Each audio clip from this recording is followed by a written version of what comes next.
Here's what you've seen lately at St. Thomas.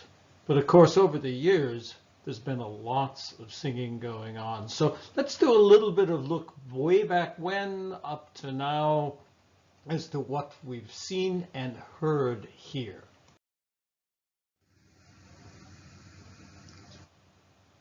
Susan McVeigh lovingly puts together our individual musical offerings from home. Let's look back at when musicians met together and take a tour of places, people, and even choir robes. Very few will recognize either the people or the place in this picture. The Archives Committee kept together so much of our past and filed it, and thanks to Joe and Marilyn for going through that material to find some of these pictures I'm using here. In 2011, the choir did a concert and made a CD, Music of the Decades.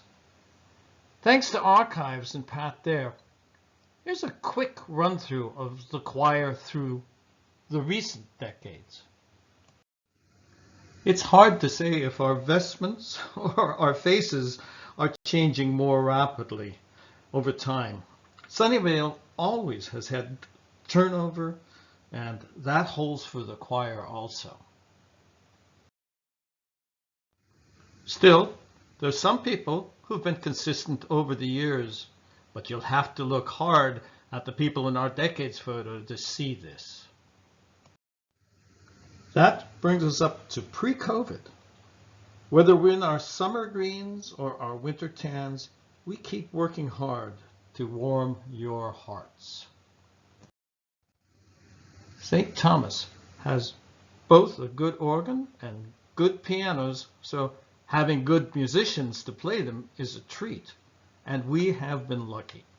Trying to show them all together is too much, so here are a few of them from years back.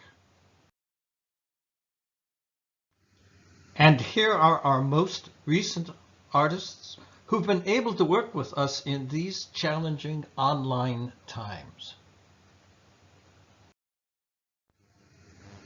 One thing that hasn't changed so often is conductors. Since the 70s, we've had only 3.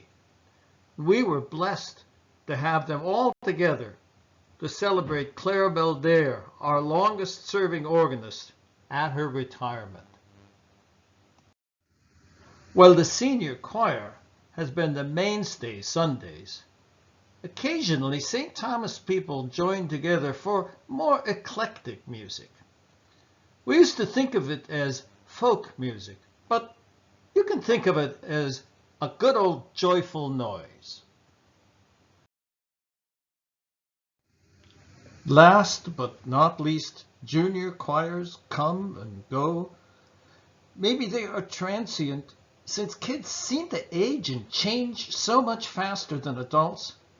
But whenever there was a willing group, they too got to sing a glad song. Oh,